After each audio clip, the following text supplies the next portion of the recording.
It's the Wine Country Saturday Soundtrack Podcast. You know, on Saturdays, we play fun music and we feature great information at 993thevine.com with me, Big Rick Stewart, and music from my time at Live 105 and at KFOG. We also mix in some stories that I find kind of interesting, whether it's local music or food or tech or just kind of some cool things I think you ought to know about. It's always lots of fun. Fun music and great information happens every Saturday at 993thevine.com. And the Wine Country Saturday Soundtrack Podcast features great information like this. It's the Wine Country Saturday Soundtrack. Hey, I'm Big Rick Stewart. Thanks for hanging out with me today. This is from the Mayo Clinic. Never take advice from a radio DJ when it comes to your health, or probably anything else. But this is from the Mayo Clinic. The truth about red wine and heart health.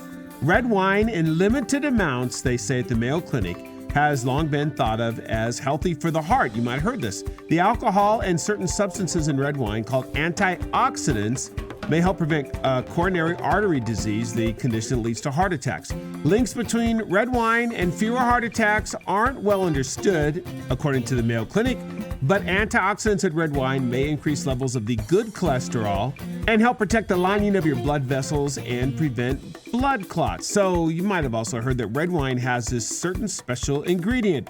Resveratrol is a polyphenol, a naturally occurring, highly powerful antioxidant. And at the Mayo Clinic, they say it could be linked to a lower risk of swelling and irritation, inflammation, and blood clotting and more. But other studies have found that resveratrol does not protect against heart disease, but you don't have to drink wine to get the benefits. Simply eating red and purple grapes or drinking grape juice may have some of the same heart-healthy pluses of red wine, and also peanuts, blueberries, and cranberries. Now, the Mayo Clinic and everybody else says do not start drinking if you don't drink alcohol right now. Too much alcohol can do so much damage to the body.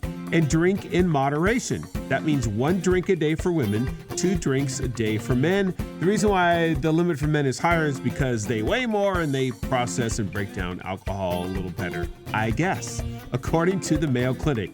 And the bottom line is more research is needed. All right, so there you go. A little update on red wine and health. I'm Big Rick Stewart. It's the Wine Country Saturday Soundtrack at 993thevine.com.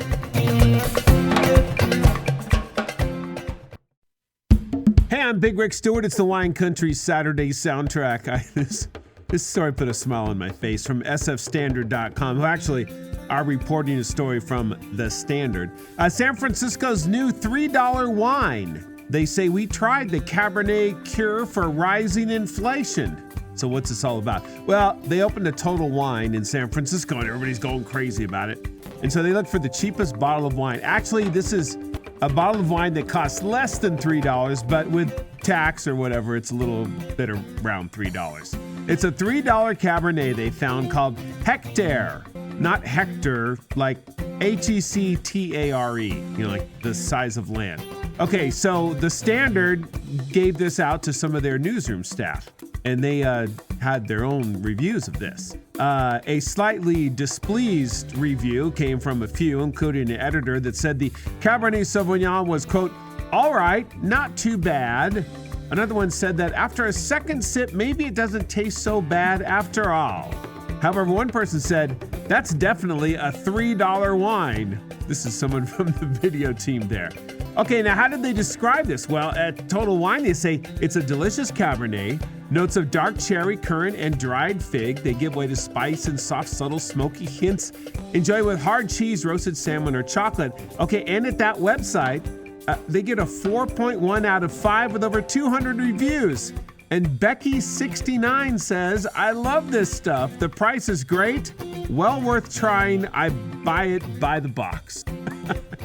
$3 Cabernet. If it's not that good, you can make sangria or braised pot roast or, I don't know, do whatever. I'm Big Rick Stewart. You do you. It's the Wine Country Saturday Soundtrack at 993thevine.com. It's the Wine Country Saturday Soundtrack. Fun music and great information. Hey, I'm Big Rick Stewart. I kind of hope this actually happens. Seems like it'd be a good idea. SFist.com updates us on Anchor Brewing. Anchor Steam Beer Did you know, like they're bankrupt now. They're going away. They're owned by Sapporo Beer. Well, they're not anymore, actually. They're going away, and they're closing the whole thing down. So what's happening? Anchor Brewing employees have launched a GoFundMe to buy Anchor Brewing. And within like 2 days, they hit their GoFundMe goal, which was $50,000. These are workers that have formed a co-op and, they're going to go for it. Since Anchor Brewing is in bankruptcy, here's the deal. Sapporo Brewing does not get to decide who buys which assets. That decision goes to third-party California assignment for the benefit of creditors. All right. They're going to make their decision on the sale based on cold-blooded financial calculations. So $50,000 is not going to buy you the brewery, but, it's going to help hire, like accountants and lawyers and people to present your case and do all this stuff. San Jose's Foxtail Fermentation Project released a Solidarity Ale. Proceeds go to support Anchor employees, and so did San Francisco Enterprise Brewing as well. Got to follow this and, hope they hire some good people and they get some funding on the back end of all this GoFundMe and they can actually buy Anchor Brewing. That'd be kind of cool. Keep it alive and bring back the old label. That new label is terrible. All right, I'm Big Rick Stewart. I'm jonesing for some Anchor steam. It's the Wine Country Saturday soundtrack at 99.3thevine.com. It's the Wine Country Saturday soundtrack. Hey, I'm Big Rick Stewart. You ever wonder what happens to coffee grounds? Think about all the coffee we all drink, like around the world. And, I guess it goes into composting sometimes, or maybe not. Maybe it just goes into trash or something like that. It has to go somewhere, right? It's not necessarily good for the earth and the world to have all these coffee grounds around. What if we could do something with them? Aha! Science Alert online has this headline. Scientists discover amazing practical use for leftover coffee grounds.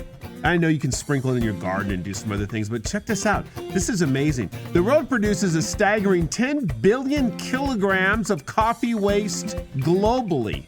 Wow, that is just like crazy, and it doesn't do any good sitting in the dirt and all that. So here's what they did. They basically kind of made charcoal with coffee, but this isn't charcoal like for barbecues or anything.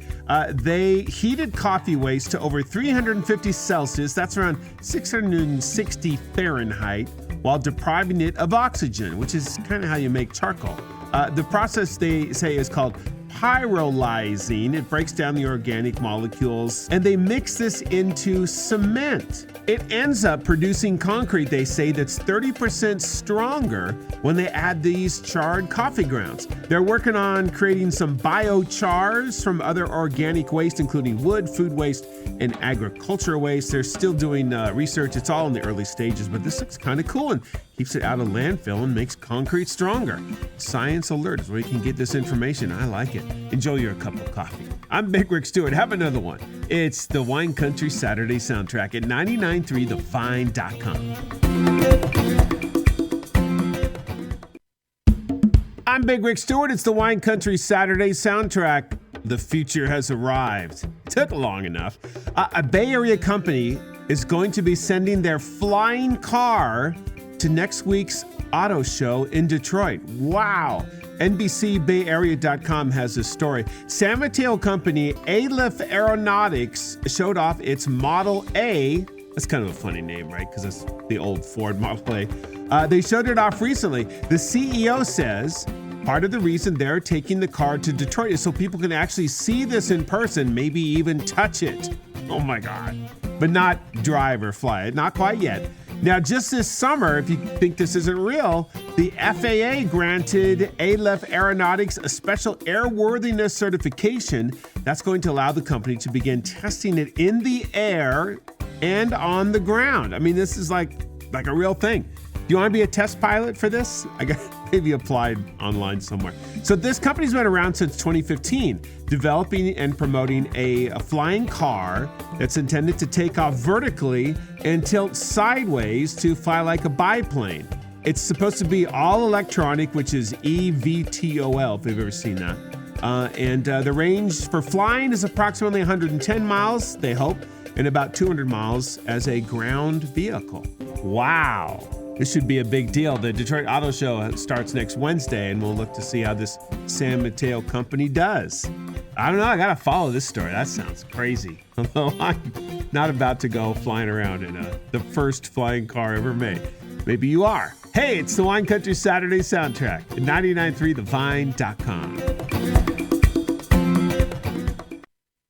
It's the Wine Country Saturday soundtrack. Hey, I'm Big Rick Stewart. Apple is going to have an event. You know, they call that the event kind of a thing. And it's going to happen on Tuesday. And super massive amounts of rumors are that they're going to show off the star of the show, the iPhone 15. So if you're waiting to buy an iPhone, don't buy one today or tomorrow or Monday or maybe Tuesday. Just wait maybe till Wednesday. If you have like $1,200 to buy a phone, maybe that would be a good idea. So the rumors are flying around the internet about what this iPhone 15 Pro Max will be. And man, it's pretty amazing. First of all, that charging cable that you might have for your iPhone that only works on your iPhone and nothing else, that's going to be gone. Because the European Union said you can't have something just like that. Everything has to work with everything else when you charge with cables. So it's going to have USB-C for a charging cable. That's a good thing. Now, here are some specs. Rumors say iPhone 15 Pro and Pro Max will be available with up to 8 gigs of RAM. The iPhone 15 Pro could support 2 terabytes of storage. Wow, that's amazing. And a lot of this is because they're going to have such a giant, massively upgraded camera. It's going to have 5 or maybe 6 optical zoom on a Sony sensor camera. If you're into camera stuff, it's going to be a stacked camera sensor supplied by Sony for more dynamic range in your photos and videos and more. How about a price? Okay, well, they're saying the iPhone 15 Pro could be priced starting at about $1,100. And the iPhone 15 Pro Max could be about $1,200. We'll just have to see. That they might announce a new watch and some other things as well. But the iPhone 15, it's coming. All the details from Apple will be released Tuesday. I'm Big Rick Stewart. It's the Wine Country Saturday soundtrack at 993thevine.com. Well, those are some stories that I have featured on the Wine Country Saturday soundtrack. Tune in at 8 a.m. every Saturday at 993thevine.com. I'm Big Rick Stewart here. Music from my days at Live 105 and Cape Fog, some current songs, lots of surprises and more. It's always lots of fun. We have a 10 at 10, a Beatles brunch at noon. It happens all day. The Wine Country Saturday soundtrack and the Wine Country Saturday soundtrack podcast. Tell your friends, and thanks for listening to this podcast, and thanks for checking out 993thevine.com.